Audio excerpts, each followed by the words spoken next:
إن الحمد لله أصلي وأسلم على نبينا مصطفى محمد صلى الله عليه وسلم وعلى آله وصحبه أجمعين أما بعد أعوذ بالله من الشيطان الرجيم بسم الله الرحمن الرحيم സൂറ അൻ-നൂർ 36-ാമത്തെ വചനം നോക്കൂ നിങ്ങൾ. ഇതിന്റെ മുന്നായത്തിൽ അല്ലാഹു സുബ്ഹാനഹു വ തആല അവന്റെ പ്രകാശത്തെ കുറിച്ചുള്ള ഒരു വിശദീകരണം നൽകി അതിനുശേഷം അല്ലാഹു പറയുകയാണ്, ആ പ്രകാശം നിങ്ങൾക്ക് എവിടെയാണ് ലഭിക്കുക?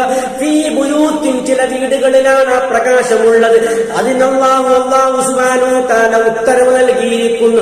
അൻ തുർഫഅ, ഉയർത്തപ്പെടുന്നതിന്, വയുദ്കറ, സ്മരിക്കപ്പെടുന്നതിനും, അല്ലാഹുവിനെ സ്മരിക്കപ്പെടുന്നതിനും, അവന്റെ നാമം ഉയർത്തപ്പെടുന്നതിനും, ഫീഹാ അതിൽ ഇസ്മു, അവന്റെ നാമം നോക്കൂ നിങ്ങൾ.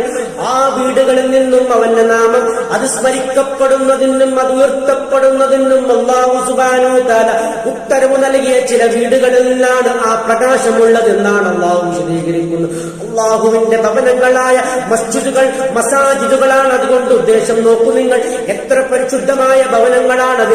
അല്ലാഹുവിന് ഏറ്റവും ഇഷ്ടപ്പെട്ടത് ഈ ദുനിയാവിൽ നോക്കൂ നിങ്ങൾ അവന്റെ ഭവനങ്ങളാകുന്നു എന്ന് അല്ലാഹുവിന്റെ റസൂൽ സല്ലല്ലാഹു അലൈഹി വസല്ലം നമുക്ക് പഠിപ്പിച്ചു തന്നിട്ടുണ്ട്. അല്ലാഹു ഏറ്റവും വെറുത്തത് അത് അസ്വാക്കാണ്, അതായത് നോക്കൂ നിങ്ങൾ അങ്ങാടികളാണ് ഏറ്റവും വെറുക്കപ്പെട്ടത്. ഫസാദിന്റെ കേന്ദ്രമായതുകൊണ്ട് അങ്ങാടികൾ വെറുക്കപ്പെട്ടതും, അതേസമയം അല്ലാഹുവിന്റെ പേര് നാമങ്ങൾ ഉച്ചരിക്കപ്പെടുകയും സ്മരിക്കപ്പെടുകയും ചെയ്യുന്നത് കൊണ്ട് അല്ലാഹുവിന്റെ ഭവനങ്ങൾ പരിശുദ്ധമാക്കപ്പെടുകയും ചെയ്തു. അല്ലാഹു ഇഷ്ടമാക്കപ്പെടുകയും ഇഷ്ടപ്പെട്ടതാക്കപ്പെടുകയും ചെയ്തു. ഇതാണുള്ള വിശദീകരിക്കുന്നത്. അവനെ പ്രകീർത്തനം ചെയ്യുന്നു ഫിഹാ, ആ വീടുകളിൽ നിന്നും, ബിൽ ഖുതുബി, രാവിലെയും, വല്ലസാൻ, വൈകുന്നേരം. നോക്കൂ നിങ്ങൾ, എല്ലാ ദിവസവും വൈകുന്നേരവും അതുപോലെ രാവിലെയും അവനെ പ്രകീർത്തിക്കുകയും ചെയ്യുന്നു. അതല്ലാതെ 5 വക്തിലും അത് ചെയ്യുന്നുണ്ടെന്നാലും പ്രധാനമായ 2 സമയം അല്ലാഹു പ്രത്യേകം എടുത്തു പറഞ്ഞു എന്ന് മാത്രമേ ഉള്ളൂ. നോക്കൂ നിങ്ങൾ, ഇത്തരം വീടുകളിൽ നിന്നും ആ വീടുകൾ അങ്ങേയറ്റം പരിശുദ്ധമായി നാം പരിപാലിക്കേണ്ടതാണ്. അന്യതായി യാതൊരു സംസാരവും ആ വീടുകളിൽ നിന്നും പാടില്ല. അങ്ങേയറ്റം അച്ചടക്കം പാലിക്കണം, ഭക്തിത പാലിക്കണം, താഴ്മ പാലിക്കണം.